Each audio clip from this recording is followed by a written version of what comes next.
Pues bien, pasamos a la arteria basilar. Como sabéis, la arteria basilar va a recorrer la superficie ventral del puente en una posición paramediana y se va a dividir distalmente en dos arterias cerebrales posteriores a nivel de la fosa interpeduncular, más o menos a la altura del suelo del tercer ventrículo. Esto es importante puesto que la arteria basilar puede estar elongada por ateromatosis o por hipertensión arterial e improntar sobre el suelo del tercer ventrículo. Pues bien, las ramas de la basilar se dividen sobre todo en ramas paramedianas y en ramas perforantes lateroportinas.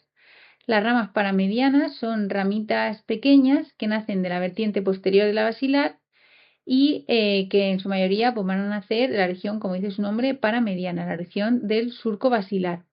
Se van a dividir en ramas largas que van a llegar hasta el cuarto ventrículo y ramas cortas que se dirigen lateralmente y va a irrigar sobre todo por la porción paramediana, un poquito de la parte lateral del puente de forma bilateral. Las perforantes lateroportinas son ramas que se van a dirigir lateralmente, van a irrigar los pedúnculos cerebelosos medios y algunas de esas ramas, incluso que nacen de la porción más proximal de la basilar, se van a extender inferiormente y van a irrigar pues, la porción superior del bulbo, sobre todo alrededor de las olivas vulvares, para anastomosarse con las ramas correspondientes de la pica. La ica es otra de las ramas de la basilar. Se trata de una arteria que, como decíamos, está en balance continuo con la pica, puesto que cuando una es hipoplásica, la otra compensa su territorio y viceversa, y van a ser aproximadamente del tercio medio de la basilar, tercio medio proximal. Nace como un segmento bastante o relativamente recto, se dirige lateralmente por la vertiente lateral inferior del puente y se dirige hacia los pedúnculos cerebelosos medios. En su trayecto por la superficie anterior y lateral del puente va a cruzarse con el sexto par craneal y se va a dividir en dos ramas principales. Estas dos ramas son ramas muy pequeñitas y son la rostrolateral y la caudomedial. Anterior al flóculo, una vez que llega la ica al flóculo, la rama rostrolateral va a alcanzar el par craneal 12 y 13 12 y 13, va a alcanzar el par 7 y 8, es decir, el facial y el vestíbulo coclear, y va a realizar un giro. En este giro, en este segmento, se va a originar la arteria laberíntica. Luego la rama nostrolateral va a seguir hasta la fisura horizontal y en este punto se van a estomosar con otra rama, que es la rama marginal, que depende de la arteria cerebelosa superior. La rama caudomedial de la ica es generalmente más pequeña y se dirige o se irriga la superficie medial y anterior del cerebelo, es decir, estaría tapada en este corte. A veces incluso esta rama puede originarse de un tronco independiente que nace directamente de la arteria basilar y puede incluso hipertrofiarse y suplir el territorio de una pica si es que se da el caso de que es una pica hipoplásica.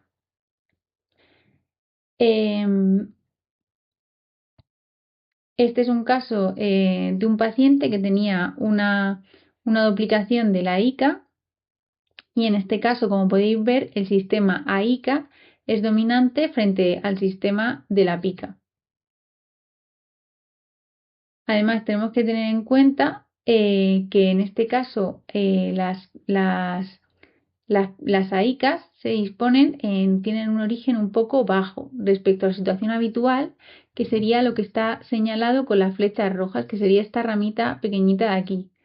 Es importante tener esto en cuenta porque la ica, en su origen embrionario, sería como una perforante de la basilar que se hipertrofia para suplir el territorio del cerebelo. Es similar a lo que ocurre con la arteria cerebral media, que se origina como una perforante de la arteria cerebral anterior, cuando se desarrolla el telencéfalo.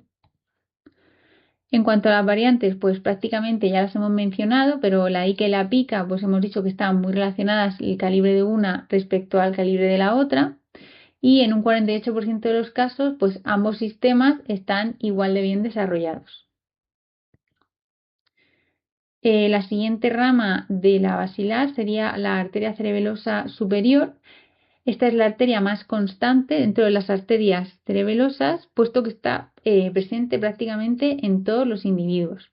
Las ramas de la arteria cerebelosa superior, en su inicio nace en el surco mesencéfalo protuberancial y se dirige posterior y lateralmente para poder irrigar por la porción más craneal de los hemisferios cerebelosos. De la arteria cerebrosa superior nace una rama que se llama arteria marginal. Esta, como decíamos antes, se va a dirigir lateralmente hacia la cisura horizontal y va a irrigar el cerebelo en equilibrio con la ICA, con la que establece anastomosis.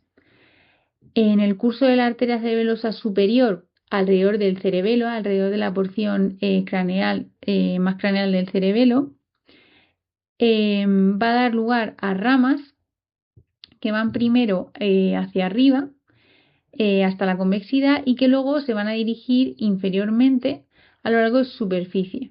La arteria terminal, la que se diría que es la arteria terminal de la arteria cerebelosa superior, sería la arteria del vermis superior.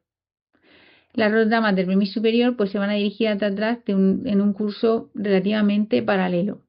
Y por último, es importante hablar de una arteria dural que nace generalmente la arteria cerebelosa superior y que nace generalmente de su segmento mesencefálico, es decir, en el trayecto en el que hace rodeando el mesencéfalo. Esta rama dural se llama arteria meningia de Gulsliger y Gulsliger. Esta arteria es una arteria que en general en una situación fisiológica tiene un calibre muy pequeñito y por lo tanto en una arteriografía en un individuo normal generalmente no podemos verla, pero sin embargo en situaciones en las que se hipertrofia, como por ejemplo en aquellos casos en los que está implicado, como en una fístula dural, sí que podemos verla, incluso en este caso había desarrollado un aneurisma de flujo y podemos ver cómo nace de ese segmento de la porción mesencefálica de la arteria cerebelosa superior para irrigar esa fístula dural, que en este caso también estaba irrigada pues, por ramas de la meningia posterior. En cuanto al territorio vascular de la arteria cerebelosa superior, pues prácticamente ya lo hemos mencionado, va a irrigar la vertiente posterosuperior del puente, va a irrigar también parte del mesencéfalo posterolateral, como sabemos en equilibrio con la cerebral posterior, la arteria colicular, la arteria coridea posteromedial, y sus ramas más distales van a irrigar el vermis superior y la porción más superior de los hemisferios cerebelosos. Las ramas distales de la arteria cerebelosa superior que recorren la superficie del cerebelo van a conectarse entre sí en un área que se llama área frontera. Además de esas ramas superficiales también van a nacer ramas perforantes corticales y ramas medulares que van a irrigar la corteza y la sustancia blanca respectivamente, así como ramas terminales que irrigan los núcleos profundos. Es importante tener en cuenta que estas ramas perforantes son ramas, como su nombre indica, terminales y que por lo tanto no van a disponer de colateralidad. En cuanto a las variantes de la arteria cerebelosa superior, pues podemos saber que puede estar duplicada y puede tener un origen distinto en función del desarrollo de la propia arteria basilar. Esto es que volviendo al desarrollo embrionario del sistema vertebrobasilar y en concreto de la arteria basilar, como decíamos, esta se va a formar de la fusión de ambos sistemas longitudinales neurales. Pues cuando existe, que es como una fusión, como si fuese pues, una cremallera. Cuando existe un defecto en la porción más proximal, en el cierre proximal de esa cremallera, lo que vamos a tener es una basilar corta. Esto va a suponer que la unión vertebrobasilar va a parecer que está alta y a la vez va a parecer que las arterias cerebrales posteriores tienen un origen bajo. En el caso de que el defecto se produzca en la porción más distal de la cremallera, lo que va a ocurrir es que al no existir fusión de la porción distal de la basilar, pues lo que va a ocurrir es que ambas arterias cerebelosas superiores se van a originar de los segmentos P1 de ambas arterias cerebrales posteriores. Esta variante del origen de la arteria cerebelosa superior no sería, por lo tanto, una anomalía o una aberración en el origen de la arteria cerebrosa superior de forma primaria, sino que sería un defecto de fusión de la arteria basilar. Y por último, cuando esa fusión de la arteria basilar tiene un error en su porción media, lo que va a ocurrir es una fenestración. Las fenestraciones de la basilar son relativamente frecuentes y generalmente no tienen relevancia clínica, aunque sí que es cierto pues, que pueden asociarse a aparición de aneurismas. En cualquier caso, lo que tenemos que tener en cuenta es que esta variante puede existir para no confundirla con una disección corta a ese nivel. El defecto de fusión de los dos sistemas longitudinales neurales también puede producirse de forma completa y en este caso tendríamos dos arterias basilares por la persistencia de esos dos sistemas separados. Además, también puede aparecer que la arteria basilar tenga una aplasia segmentaria y que por lo tanto las arterias vertebrales se continúen en su extremo proximal con la basilar, pero que esta arteria basilar no se conecte distalmente con las arterias cerebrales posteriores, que estarán a su vez irrigadas en este caso por arterias comunicantes posteriores. Esto sería lo correspondiente a unas arterias cerebrales posteriores de origen fetal. Además, la arteria basilar también puede estar completamente aislada, tanto que no tenga comunicación con la comunicante posterior como con la vertebral, y en este caso aparece como un tronco único, aislado, y que recibiría aporte únicamente de la arteria trigeminal persistente. Pues bien, llegamos a la última arteria del sistema vertebrovasilar, la terminación de la arteria basilar, que sería la arteria cerebral posterior. La arteria cerebral posterior se divide en 4 segmentos clásicos, que son la P1, que sería el segmento precomunicante, que va desde su origen a la unión con la arteria comunicante posterior, de ella salen las tálamo perforantes. El segmento P2, que va a ir a recorrer el mesencéfalo lateralmente hasta llegar a la cisterna cuadrigémina. El segmento P3, que sería el segmento que recorre la cisterna cuadrigémina. Y por último, el segmento P4 o segmento distal. Las ramas que vamos a encontrar en la arteria cerebral posterior son mayoritariamente ramas corideas, ramas corticales y ramas durales. Pues bien, respecto al segmento P1 o precomunicante, como decíamos, de este segmento van a nacer las arterias tálamo perforantes posteriores. Este segmento se extiende desde el top de la basilar a la unión con la comunicante y va a recorrer esa fosa interpeduncular, donde va a establecer un contacto bastante estrecho con el tercer par, con el oculomotor común, que se dispone por debajo del segmento P1. Estas ramas tálamo-perforantes posteriores que nacen del segmento P1 son distintas a las ramas tálamo-perforantes anteriores que van a nacer de la arteria comunicante posterior. Las tálamo-perforantes posteriores van a penetrar en la sustancia perforada posterior y irrigarán sobre todo el mesencéfalo medial y el tálamo, así como la porción más posterior del hipotálamo. Las arterias tálamo-perforantes posteriores podrán suplir el territorio, obviamente, de las tálamo-perforantes anteriores, que como hemos dicho dependen de la comunicante posterior, cuando esta es hipoplásica. Además, cuando el segmento P1 está ausente completamente, el territorio vascular que lo va a suplir va a ser la arteria comunicante posterior o pueden estar suplidas por por la P1 contralateral. A este respecto, vamos a hablar de una variante muy conocida, ¿vale? Aunque no por ello muy frecuente, que es la arteria de Percherón.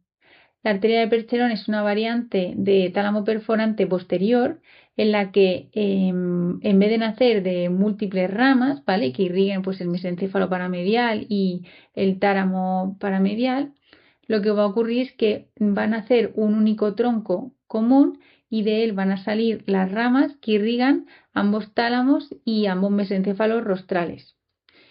Es una variante que aparece alrededor del 4 al 12% de la población y tiene su importancia puesto que en el caso de que exista un infarto de un paciente que tenga una arteria de Percherón, como en este caso, donde podemos ver que de la P1 izquierda van a hacer ramas que van a irrigar ambos tálamos, ¿vale? Aquí en la proyección lateral se ve mucho mejor, así como en el angiotag con MIP.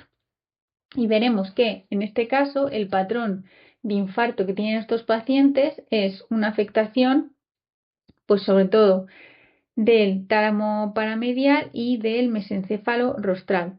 A este respecto, existe un grupo de investigadores que reportó que la presencia del signo de la V en el mesencéfalo, que es por la afectación de esa porción interpeduncular del mesencéfalo, pues tiene una especificidad para infarto de la arteria de Percherón del 67%.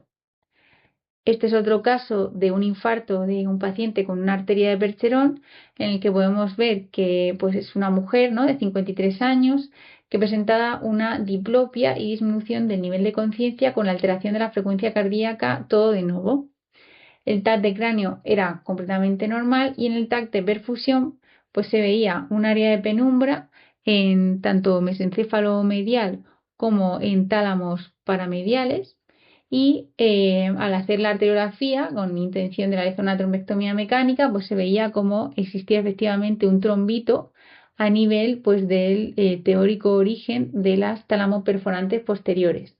Al realizar la trombectomía pues se pudo ver cómo existía una repermeabilización de la P1 de forma bilateral y hiperemia reactiva en el territorio de esas talamoperforantes posteriores que irrigaban ambos lados. Otra rama que puede nacer de P1, aunque en ocasiones nace de P2, es la arteria colicular, también se llama arteria cuadrigeminal. Es una arteria que recorre el mesencéfalo y que va a contribuir a la irrigación pues, de toda la porción posterior y lateral del mesencéfalo.